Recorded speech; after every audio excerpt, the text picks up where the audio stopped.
New heading का नाम लिखना है आपको AS18। AS18 इसका नाम है related party disclosures. Related party disclosures. तो ये एक बहुत ही छोटा सा AS है, very simple. Related party disclosures मतलब हमें अपनी रिलेटेड पार्टीज़ जो भी हैं उनके बारे में डिस्क्लोज़ करना है ना। तो लिखते हैं सबसे पहले AS18 prescribes the requirement for disclosure of related party relationships and transactions between the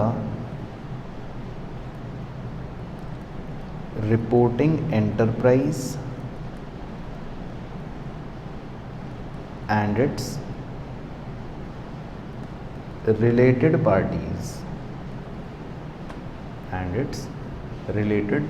parties तो इसमें आप डिस्क्लोजर वर्ड को हाईलाइट कर लेना और जो उसके आगे दे रखा है रिलेटेड पार्टी रिलेशनशिप्स इसको अंडरलाइन करके स्टार लगा लेना। तो वैसे तो AS18 एक लाइन में ही ख़त्म हो जाता है। AS18 ये कहता है कि मान लो हम एक एंटरप्राइज़ हैं, रिपोर्टिंग एंटरप्राइज़ है, हमारी किताबें बन रही हैं और हमने अगर कोई भी ट्रांजैक्शन करी है, कोई भी, है ना, किसके साथ, रिलेटेड पार्टीज़ के साथ लेट से, तो वो हमें डिस्क्लोज़ करनी पड़ेंगी, मतलब सबको बताना पड़ेगा क्योंकि ये बातें पब्लिक को पता होनी चाहिए। बस AS18 ये कहता है, ख़त्म। लेकिन बस अब इसमें पॉइंट ये आएगा कि भाई रिलेटेड पार्टी कौन, वो आदमी कौन है ना।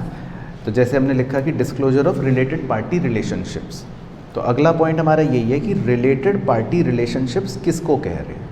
तो वो सेकेंड एरो डाल के लिख लेते हैं कि रिलेटेड पार्टी रिलेशनशिप्स का मतलब क्या है आखिर, कि किन को कहा जा रहा है, किन रिश्तों को रिलेटेड पार्टी कहा जा रहा है। ये है पॉइंट कि रिलेटेड पार्टी रिलेशनशिप्स। तो इसमें आप डैश डाल के लिख लो कि भाई किन को कहा जा रहा है। A holding companies, comma subsidiaries and fellow subsidiaries. Holding companies, comma subsidiaries, comma या एंड फेलो सब्सिडरीज। इसके बाद B associates and joint ventures. उसके बाद C इंडिविजुअल ओइंग डायरेक्टली और indirectly, comma an interest in voting power, an interest in voting power. D की management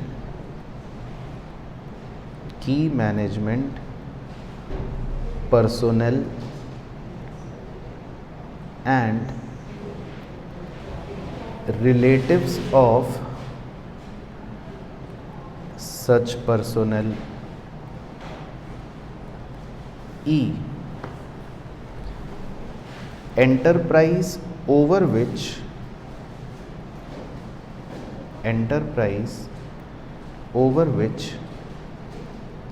any person, bracket में लिखना है C और डी वाला ब्रैकेट क्लोज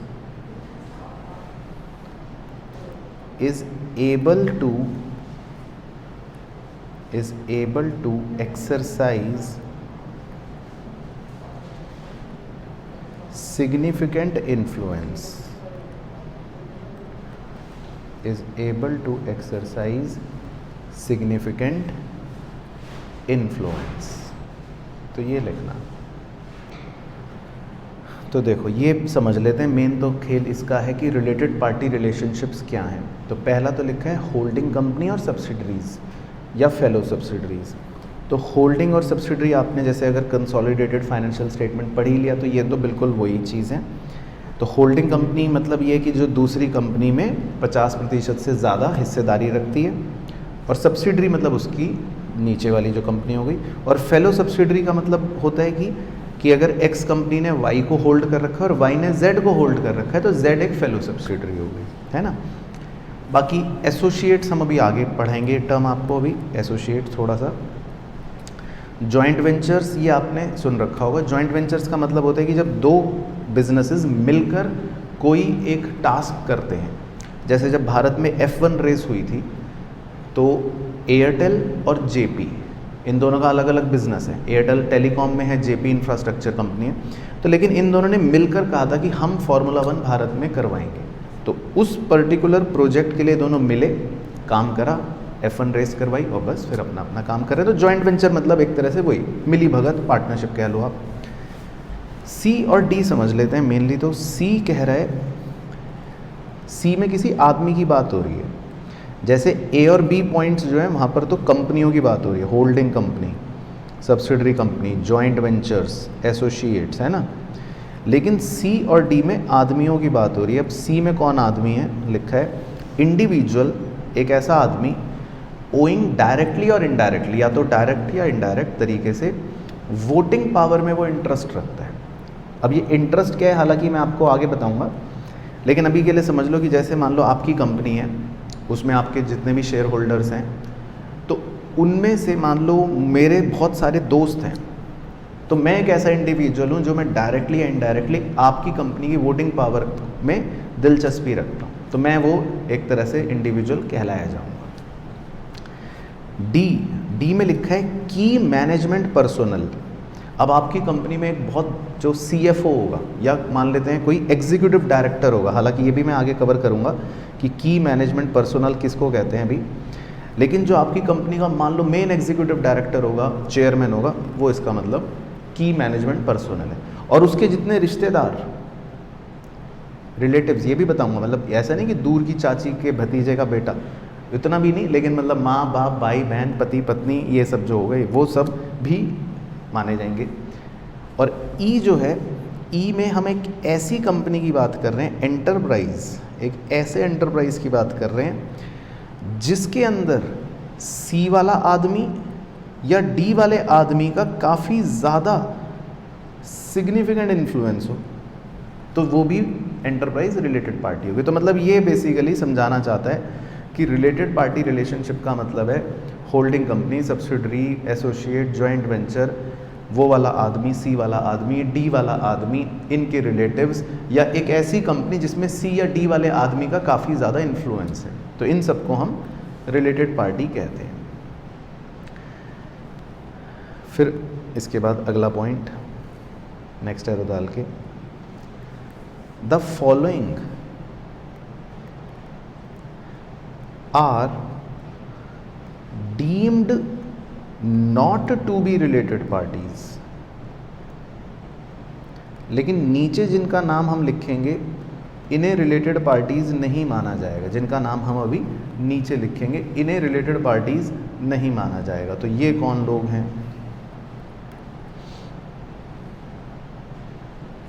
तो ये भी लिस्ट लिख लेते हैं। ए, 2 companies having similar directors. B, a single customer या कॉमा supplier या कॉमा फ्रेंचाइज़र या कॉमा डिस्ट्रीब्यूटर या comma agent with whom huge volume of transaction takes place.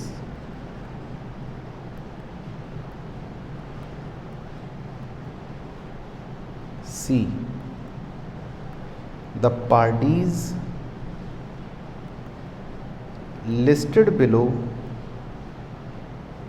comma, in the course of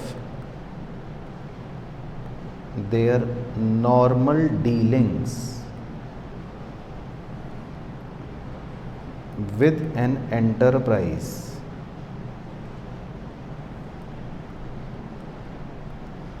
और डैश डाल के लिखना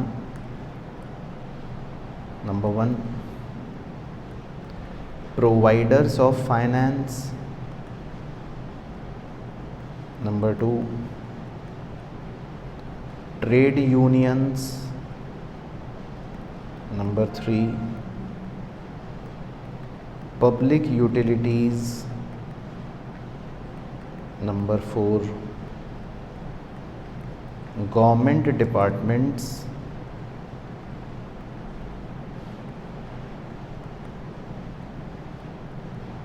और agencies, गवर्नमेंट डिपार्टमेंट्स और एजेंसीज।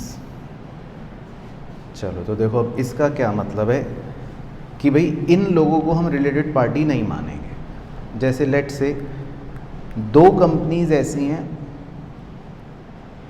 जिसमें डायरेक्टर कॉमन है, ये डायरेक्टर यहाँ पर भी है, ये यहाँ पर भी है, तो अब हम ये नहीं कहेंगे कि ये दोनों कंपनी रिलेटेड पार्टी है, ऐसा नहीं है। ठीक है भाई, डायरेक्टर कॉमन है तो है, कोई बात नहीं, लेकिन ये रिलेटेड पार्टियां नहीं मानी जाएंगी कंपनी। या मान लो हमारा कोई सिंगल कस्टमर है या सप्लायर है या एजेंट है, फ्रेंचाइजर है, कोई भी एक ऐसा आदमी जिसके साथ हम बहुत सारी ट्रांजैक्शन करते हैं, हमारा करोड़ों की ट्रांजैक्शन इस अकेले के साथ हो रही है, 100 करोड़ की, तो ठीक है, वो हो सकता है हमारा बिजनेस ऐसा हो कि ये बहुत बड़ा हमारा कस्टमर हो, लेकिन हम इसका मतलब ये नहीं मानेंगे कि वो रिलेटेड पार्टी है। मतलब पॉइंट ये समझाया गया है कि रिलेटेड पार्टीज़ में यही 5 लोग आएंगे, वो क्लियर कर रहे हैं। तो ये जो है ना, ये वाला सेकंड पॉइंट, ये एक्सेप्शनल्स हैं ऊपर के कि रिलेटेड पार्टीज़ में इनको नहीं मानना है। अब इसी तरह the parties listed below in the course of their normal dealings with an enterprise. अब मान लो मेरे बिजनेस के साथ कोई फाइनेंस प्रोवाइडर है, वो डील कर रहा है। ट्रेड यूनियंस हैं भाई, जो हमारे यहाँ मजदूर काम करते हैं उनकी अपनी यूनियंस होती हैं, हम उनके साथ डील कर रहे हैं। या पब्लिक यूटिलिटीज़ हैं, जैसे बैंक्स हो गए तो हम बैंक्स के साथ डील करते रहते हैं। इंश्योरेंस कंपनियां हो गई, हम उनके साथ डील करते रहते हैं। या कोई सरकारी ऑफिस है जिसके साथ हमारा लगा रहता है आना जाना, गवर्नमेंट बॉडी है, तो इन सब चीज़ों को हम रिलेटेड पार्टी नहीं मानेंगे। ये तो हमारा रोज़मर्रा का काम चल रहा है, but they are not related. तो ये पॉइंट हो गया, तो क्लियर हो गया पॉइंट। तो ये बेसिकली हम इन सबको रिलेटेड पार्टी नहीं मानेंगे।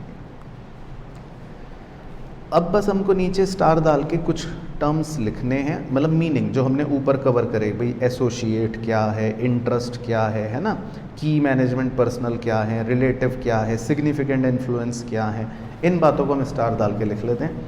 तो पहला स्टार डाल के लिख लेते हैं कंट्रोल, कि भाई जब हम कंट्रोल कहते हैं तो कंट्रोल का क्या मतलब होता है। तो इसमें आप लिखना फर्स्ट एरो डाल के, कंट्रोल का मतलब है ओनरशिप,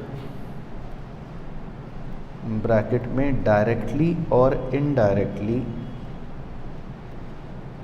कॉमा ऑफ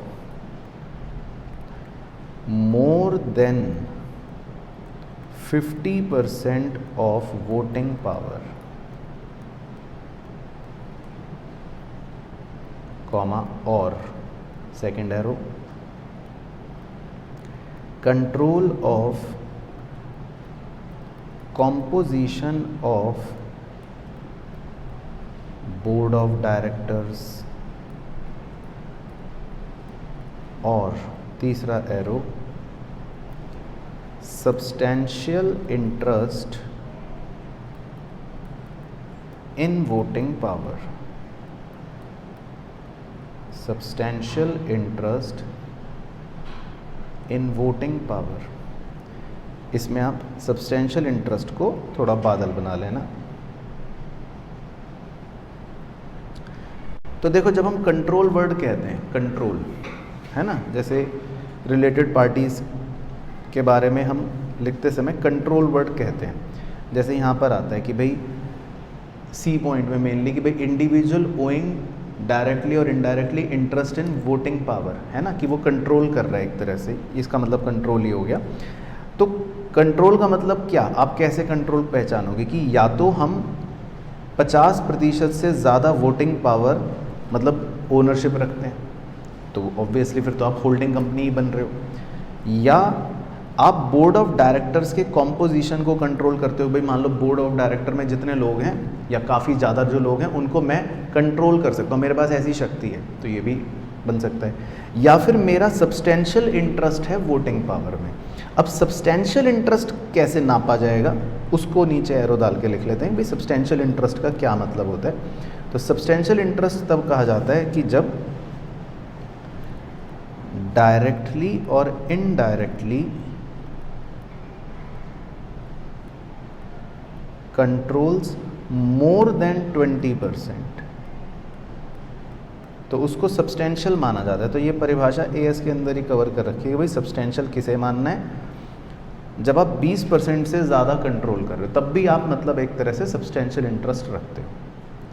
तो अगर आप 50% से ज़्यादा रखते हो तो फिर आप ओनर ही बन रहे हो, मालिक ही बन रहे हो। लेकिन अगर आप 20% से भी ज़्यादा कंट्रोल कर रहे हो ना वोटिंग पावर में, तो भी माना जाएगा कि आप सब्सटेंशियल इंटरेस्ट रख रहे हो। तो ये तीनों बातें मतलब कंट्रोल वर्ड को डिफाइन कर रही है कि भाई कंट्रोल मतलब इस तरह से कंट्रोल कहा जा सकता है। इसी तरह अगला सितारा एसोसिएट, है ना, एक वर्ड आया था एसोसिएट, कि भाई एसोसिएट क्या होता है। तो एसोसिएट लिख लो, बहुत ही छोटी सी परिभाषा है। An enterprise in which an investing reporting party in which an investing reporting party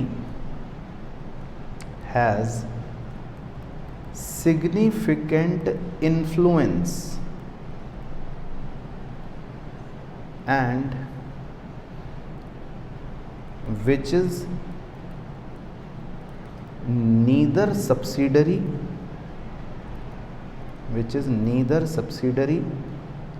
nor a joint venture।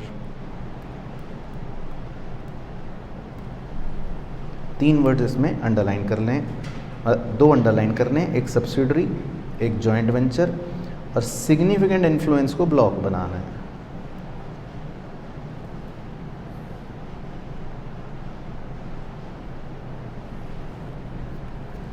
Significant influence को ब्लॉक बनाना है। तो देखो, जैसे एसोसिएट किसे बोलते हैं, तो जैसे मान लो सब्सिडरी, पहले समझा देता हूँ। सब्सिडरी का तो मतलब हो गया कि मान लो ये कंपनी है एच लिमिटेड और उसने दूसरी कंपनी के 50% से ज़्यादा शेयर्स खरीद रखे हैं, तो फिर हम इस कंपनी को कह देंगे सब्सिडरी कंपनी एस लिमिटेड का, है ना, ये तो हमने पढ़ ही रखा है। तो ये तो हो गई सब्सिडरी। जॉइंट वेंचर वो हो गया जो मैंने आपको बताया था, जेपी और एयरटेल मान लो, तो ये दोनों अपना क्या कर रहे हैं, मिलजुल कर काम कर रहे हैं, ये हो गए जॉइंट वेंचर। अब एसोसिएट एक नई टर्म आ गई कि भाई ना तो ये जॉइंट वेंचर है ना ये सब्सिडरी हैं, लेकिन फिर भी एक कंपनी दूसरी कंपनी में सिग्निफिकेंट इन्फ्लुएंस रख रही है। तो an enterprise in which N investing reporting party has significant influence, कि मतलब जैसे मान लो ये एक एंटरप्राइज है और ये दूसरा एंटरप्राइज है, तो ये दूसरी कंपनी में सिग्निफिकेंट इन्फ्लुएंस रख रही है। तो अब आपके मन में आएगा भाई सिग्निफिकेंट इन्फ्लुएंस का क्या मतलब है ना। तो हमें सिग्निफिकेंट इन्फ्लुएंस लिखना है बेसिकली अगले स्टार में कि सिग्निफिकेंट इन्फ्लुएंस किसे कहते हैं। तो जब हम वो समझ लेंगे सिग्निफिकेंट इन्फ्लुएंस, तो आप समझ जाओगे कि भाई ये दोनों कंपनी जो है ना, ये दोनों कंपनियों को माना, मतलब इस कंपनी को माना जाएगा कि आप एसोसिएट हो, आप इससे मिले हुए हो। तो अगला स्टार हमारा पॉइंट बेसिकली यही है, सिग्निफिकेंट इन्फ्लुएंस, कि सिग्निफिकेंट इन्फ्लुएंस किसको कहते हैं। तो ये लिख लेते हैं, सिग्निफिकेंट इन्फ्लुएंस। तो इसमें लिखना, इसका मतलब होता है जी participation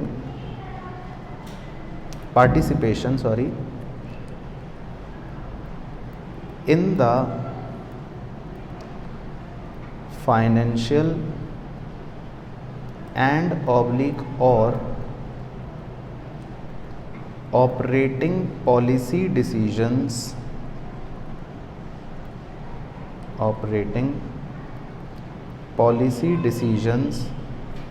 of an enterprise, comma, but not control of those policies,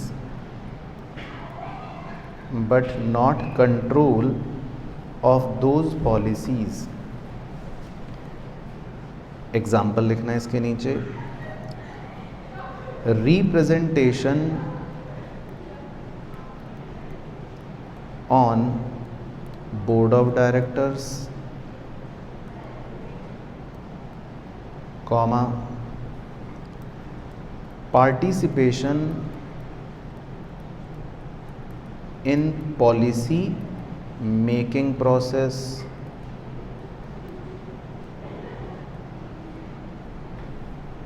comma, 20% और मोर इन या ऑफ वोटिंग पावर,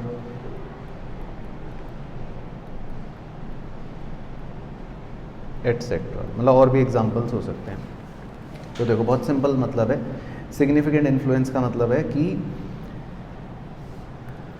आप पार्टिसिपेट कर रहे हो। देखो इसमें वर्ड है पार्टिसिपेशन, मतलब कंट्रोल नहीं कर रहे, आप पार्टिसिपेट कर रहे हो या तो उनके आर्थिक या रोज़मर्रा की पॉलिसी डिसीजंस में। तो अगर आप पार्टिसिपेट कर रहे हो और किस तरह से पार्टिसिपेट कर रहे हो कि ज़रूरी नहीं है कि कंट्रोल हो, तो लिखा भी है but not control this policy.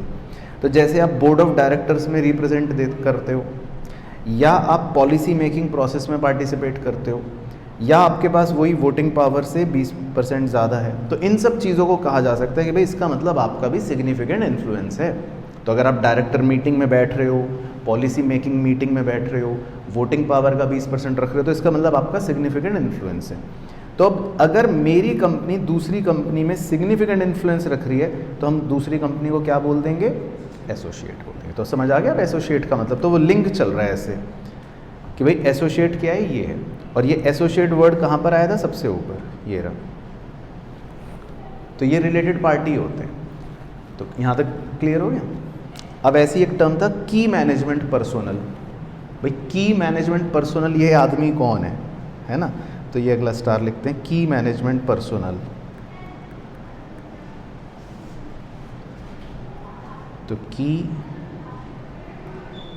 Management personnel है ना, कि भाई मान लो ऑफिस में हमारा कोई पियोन काम कर रहा है, तो वो भी की मैनेजमेंट पर्सोनल है या नहीं है, ये पॉइंट है। तो ऐसा लिख लेते हैं इसमें कि भाई those persons who have the authority and responsibility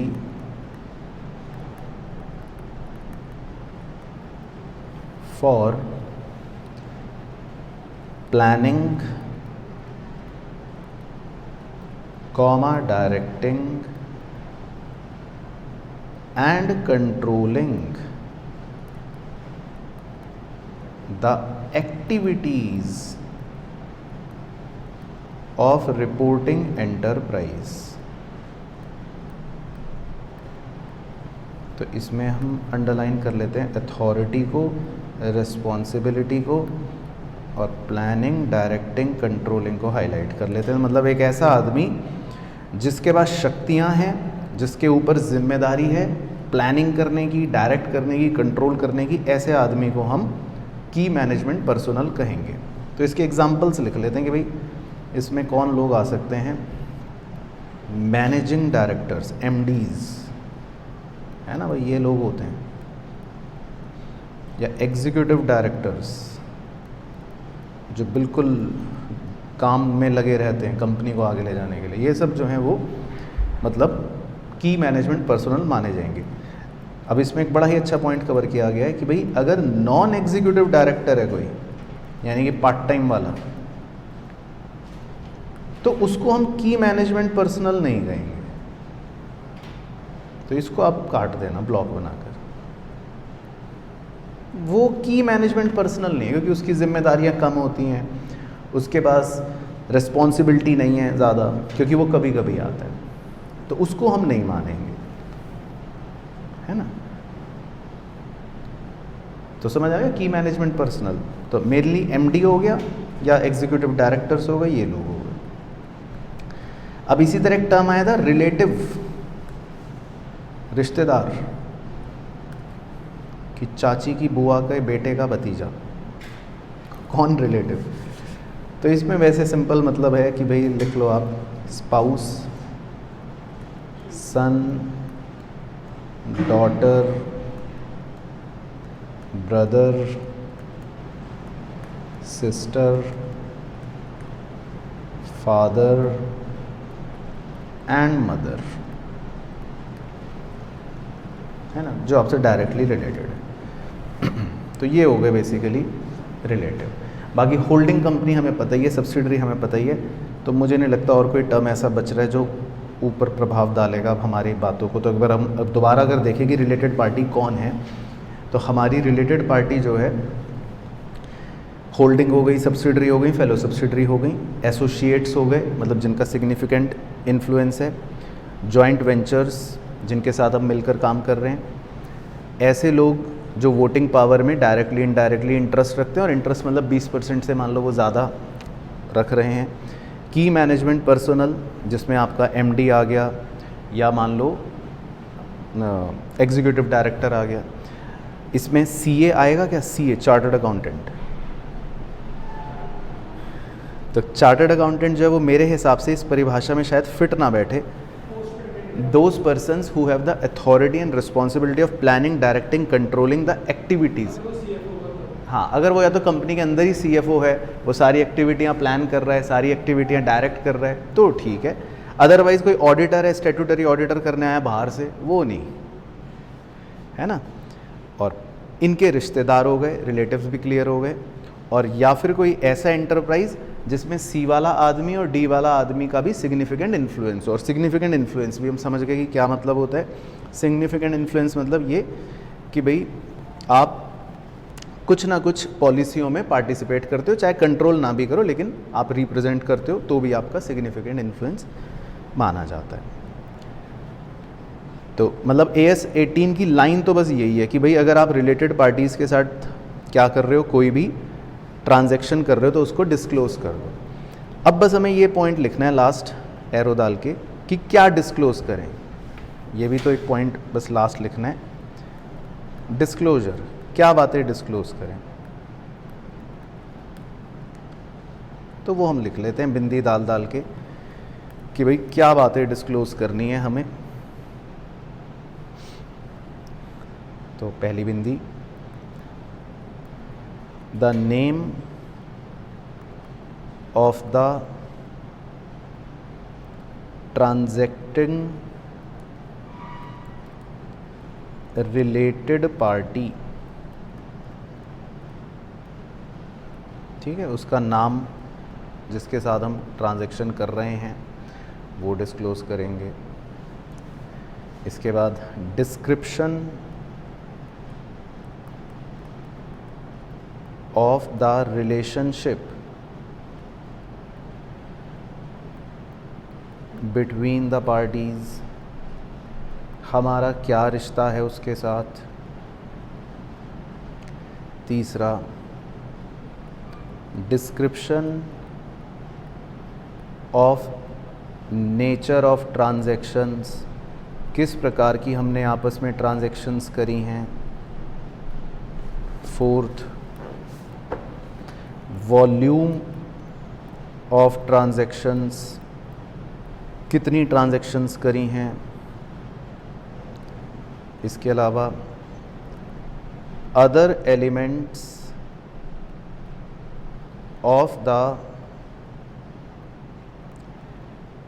related party transactions necessary for an understanding of financial statements, यानी कि कोई और उचित जानकारी जो भी आपको लगे वो भी बतानी है। इसके अलावा अमाउंट और appropriate proportions of outstanding items and provision for doubtful debts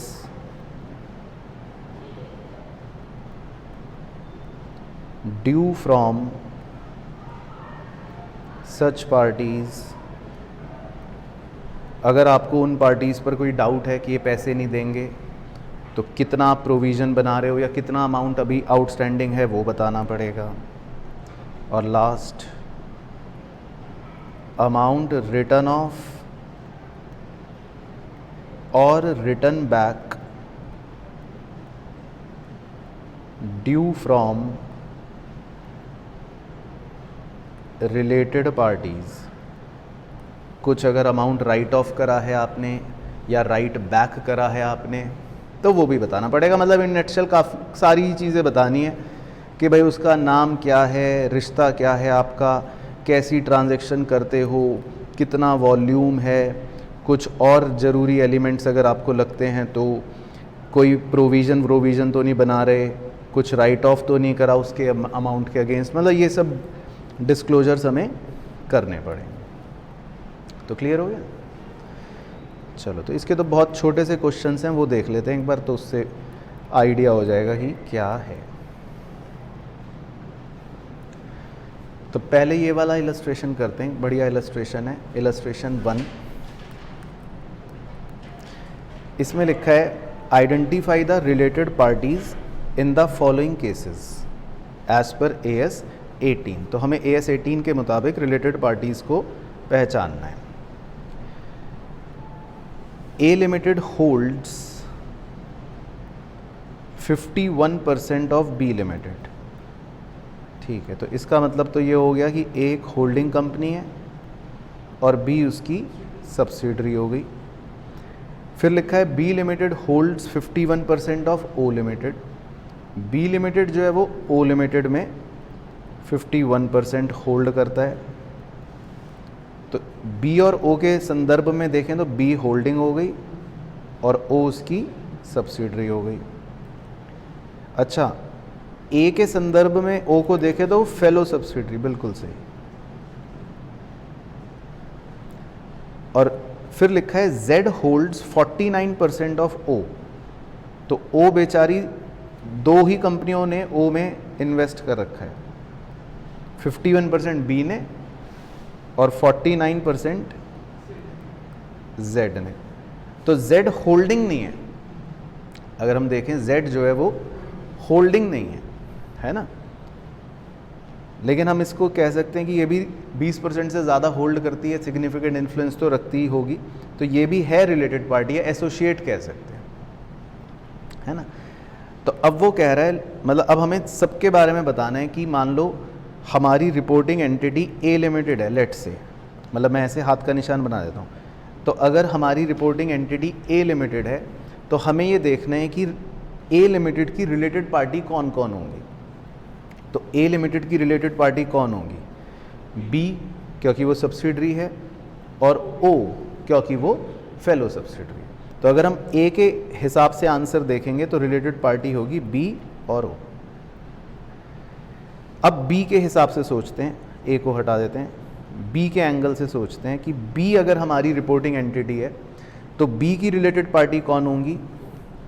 एक तो ए, क्योंकि वो उसकी होल्डिंग कंपनी है ना, और एक ओ, वो उसकी सब्सिडरी कंपनी है। तो बी के रेस्पेक्ट में उसकी रिलेटेड पार्टी हो गई ए और ओ। फिर अगर हम ओ के रेस्पेक्ट में आंसर देखें कि भाई अगर मान लो हमारी रिपोर्टिंग एंटिटी ओ है, ओ पे हाथ का निशान बना देता हूँ कि अगर रिपोर्टिंग एंटिटी ओ है तो ओ के लिए रिलेटेड पार्टी कौन हो गई? बी, क्योंकि वो होल्डिंग कंपनी है। ए, वो सुपर होल्डिंग कंपनी हो गई, है ना, क्योंकि हमने उधर नीचे बना रखा है ना, ए उसका फेलो सब्सिडी, ए के लिए वो फेलो सब्सिडरी है। तो ओ का तो मालिक बी और मालिक का भी मालिक ए, और जेड एसोसिएट हो गई। तो ओ के लिए अगर हम देखेंगे तो ओ के लिए तो ए भी रिपोर्टिंग है, बी भी रिपोर्टिंग मतलब रिलेटेड पार्टी है, और जेड भी रिलेटेड पार्टी है ना। और अगर हम जेड के संदर्भ में देखें रेस्पेक्ट में कि भाई जेड के लिए रिलेटेड पार्टी कौन है, तो जेड ने ओ में निवेश कर रखा है 49, तो मतलब वो उसका एसोसिएट हो गया है, होल्डिंग नहीं है लेकिन एसोसिएट हो गया। तो इसके लिए खाली ओ है, बाकी इसके लिए बी ए कुछ नहीं है। तो ये है बिल्कुल सही। तो अगर हम इसमें देखें एक बार, तो ए के लिए कौन हो गए? बी और ओ। बी के लिए कौन हो गए? ए और ओ के लिए देखो कौन कौन हो गए? ए भी, बी भी, क्योंकि बी मालिक हो गया, ए ऊपर सुपर मालिक हो गया, और जेड एक रिलेटेड पार्टी हो गया। इवन दो होल्डिंग नहीं है लेकिन फिर भी वो रिलेटेड पार्टी है क्योंकि उसने 49% निवेश कर रखा है ना, सिग्निफिकेंट इन्फ्लुएंस है, बिल्कुल सही। और जेड के रेस्पेक्ट में देखें तो खाली ओ, क्योंकि ओ एक क्या है? एसोसिएट, उसने उसमें 20% से ज़्यादा इन्वेस्ट कर रखा है, बिल्कुल सही है ना। तो ये है बेसिकली इसका। तो चलो एक क्वेश्चन और है बस इसमें, ये भी एग्ज़ाम में पूछा था इस तरह का, ये और देख लेते हैं। इसमें लिखा है Narmada limited sold goods for 90 lakh रुपए टू गंगा लिमिटेड। ठीक है, तो नर्मदा ने 90 लाख रुपए का सामान बेचा गंगा लिमिटेड को during the financial year ending 31 March. The managing director of Narmada limited owns 100% of Ganga limited. तो देखो ये हो गया एमडी। तो पहले तो ये सोचो नर्मदा लिमिटेड में एक एमडी है, मैनेजिंग डायरेक्टर, तो ये की पर्सनल है। Very good. तो की पर्सनल का मतलब है ये डी वाला आदमी हो गया, है ना, हमारी परिभाषा के हिसाब से। ये कौन सा आदमी हो गया? डी वाला आदमी, मतलब डी या सी, शायद डी है ना, डी वाला आदमी हो गया। अब डी वाले आदमी ने 100% ओन कर रखा है गंगा लिमिटेड में, दूसरी कंपनी में। तो इस की पर्सनल ने इस कंपनी में 100% ओन कर रखा है। तो मतलब इस कंपनी का तो मालिक ही कह सकता हूं ये डी आदमी ही है। इसका मतलब गंगा लिमिटेड का मालिक कौन है? ये डी वाला आदमी है, यही, क्योंकि यहां पर वो की पर्सनल है और इसने गंगा लिमिटेड में 100% लिखा है जी, ओन कर रखा है। The sales were made to Ganga limited at normal selling price. Ganga limited को जो सेल करी गई है वो नॉर्मल सेलिंग प्राइस पर करी गई है। ठीक है, मतलब जितना हम बाकियों को सामान बेचते हैं उतना ही इसको बेचा गया, कोई भेदभाव नहीं करा है। मतलब the chief accountant of Narmada limited contents that these sales need not require different treatment from other sales made by the company and hence no disclosure is necessary as per S. Is the chief accountant correct? तो बताओ। मतलब chief accountant ये कह रहा है कि भाई जितना हम बाकियों को सामान बेचते हैं जितने रुपए में, उतने रुपए में ही हम इसको सामान बेच रहे हैं। तो कह रहा है जब हम कोई भेदभाव नहीं कर रहे तो फिर हमें अलग से दिखाने की कोई ज़रूरत नहीं है और कोई डिस्क्लोजर करने की ज़रूरत नहीं है। तो क्या वो सही है? तो हमें लिखना है नहीं, क्योंकि चाहे आप उतने का बेच रहे हो, ज़्यादा का बेच रहे हो, हमें ये सब बातें नहीं पता, हम तो सी हैं, रूल्स के हिसाब से चलेंगे। तो AS 18 कह रहा है कि भाई देखो ये की पर्सनल है और उस कंपनी में 100% ओन करता है, तो इसका मतलब इसका सिग्निफिकेंट इन्फ्लुएंस तो है ही है। तो अगर ये दोनों एंटरप्राइज कुछ भी आपस में ट्रांजैक्शन कर रहे हैं तो ये रिलेटेड पार्टी ट्रांजैक्शन माना जाएगा, और अगर माना जाएगा तो AS 18 कह रहा है कि भैया फिर तो डिस्क्लोज करो, हमें नहीं पता।